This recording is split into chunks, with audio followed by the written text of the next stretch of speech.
Hi, everyone, and thanks for joining us tonight. We begin with new developments from the Tuscaloosa City Council. In a 4-2 vote, the council says no to a $42 million mixed-use development at the Greensboro Avenue-Jack Warner Parkway intersection. WVUA's Travis Leader was at tonight's council meeting and has our story. After much discussion from the developers, citizens, and Mayor Walt Maddox, the City Council decides not to go forward with the proposed $42 million residential and retail project, which would have been located at 115 Greensboro Avenue. Don Key manages a local apartment complex and spoke at the meeting on the side of concerned citizens. It's never going to work. So it would be a parking nightmare, parking disaster. They would be towing cars. It would just be horrid, and the students wouldn't be happy with that either. Leaders of the development company Carter made many alterations to their previous plan, including more public, retail, and Riverwalk access. Company president Scott Taylor says they thought they had the right plan. It's an economically viable use. It's feasible. There's market demand for that right now, and that it would really create some very beneficial, productive economic impact to the city of Tuscaloosa. But Key says students are tired of these types of large apartment complexes. They're not happy at the big properties. The police are there quite often. They have problems with roommate situations where they've been placed with someone they don't know, and it just doesn't work well. However, developers aren't giving up just yet. Our hope would be that we'd be able to find one with them the next go around that we'd be able to work collaboratively on. Reporting in Tuscaloosa, Travis Leader, WVUA News. Council members Cynthia Allman and Bob Lundell were in favor of the complex. Councilmen Howard, Taylor, Tyner, and Tinker voted against the project. Councilman Garris abstained, citing a conflict of interest. Meanwhile, the city of Tuscaloosa has released preliminary flood map revisions for some of the areas affected by the April 27th tornado. The proposed special flood hazard areas will stretch from Contemporary Drive at 15th Street eastward to the former location of Alberta Elementary School. Areas that are in the proposal to be removed from the flood area are east of Kicker Road, including much of Alberta. Well, based on the preliminary flood map revisions, the Alberta area is very promising for those that are rebuilding in the area since the tornado especially. Based on this study, there's hardly any floodway fringe in the Alberta area. The results still require final approval by FEMA. You can see the maps by going to Tuscaloosa's Ford's website. You can link to that site by going to WVUATV.com. Just click on numbers and links.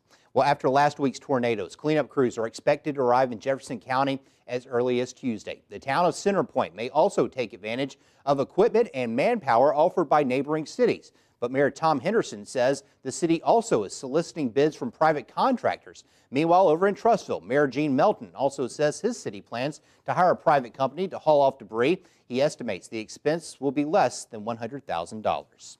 If you were out and about in Tuscaloosa County today, you might have noticed a large amount of smoke hovering over the area. We checked with local officials, and here's what we found out. There were several controlled burns across the area causing the smoke. Tuscaloosa City officials were conducting a burn near Lake Nickel. County officials were burning brush in the Duncanville area, and the U.S. Forest Service was burning 1,000 acres in Bibb County.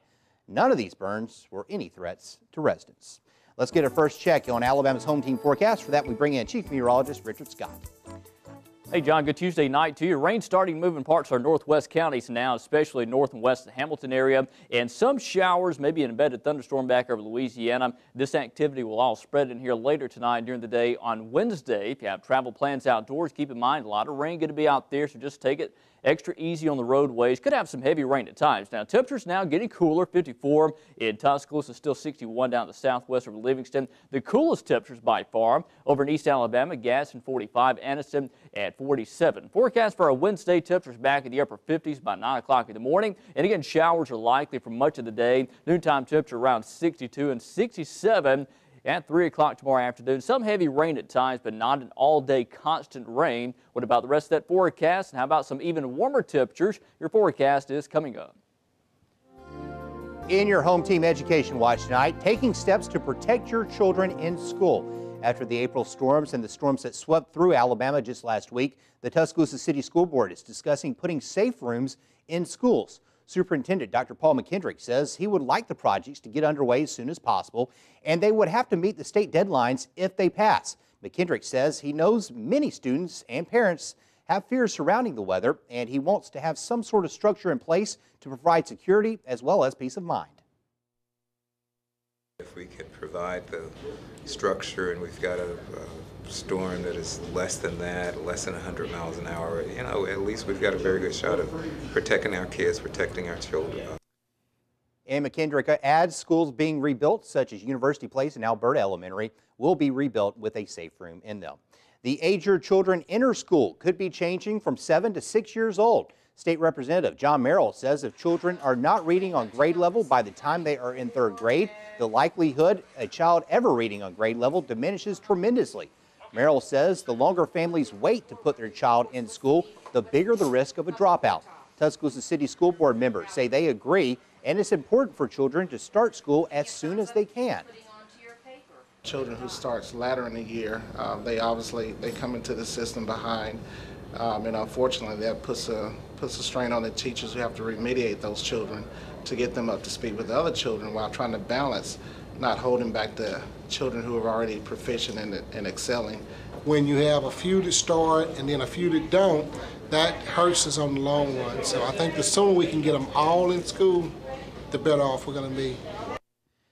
And Simmons and Lucas say they do believe it hinders students when they get a later start. The Tuscaloosa City Board of Education also took time out to honor educators tonight.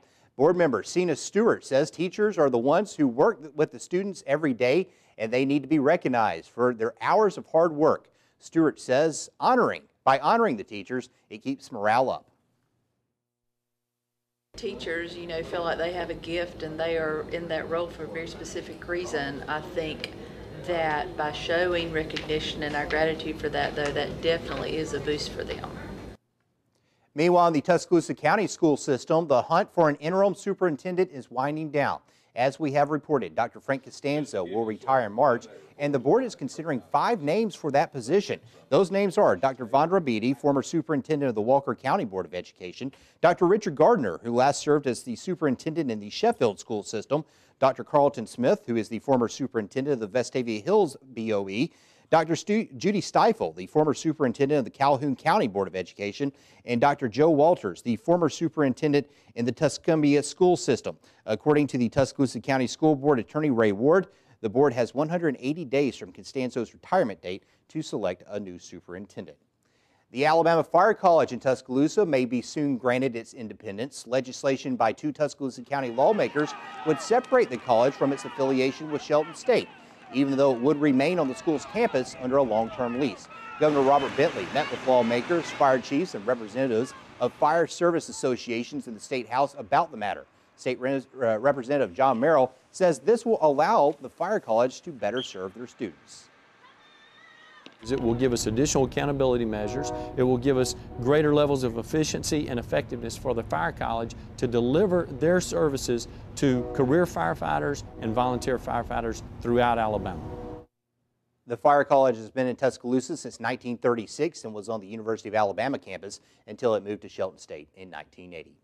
City officials and residents of Alberta gathered tonight to take a look at plans for the renovation of the Jaycee Park that was damaged in last April's tornado. Last weekend, the community gave their input about what they would like to see happen during the building process. A small amphitheater-type structure will be built with remains from the buildings destroyed in the tornado, as well as local artwork and local collaboration.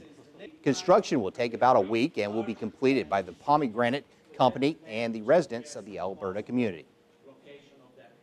I really like the idea of taking something that was destroyed and making something new out of it. It really just kind of is a way to thumb our nose at the storm, and take that back.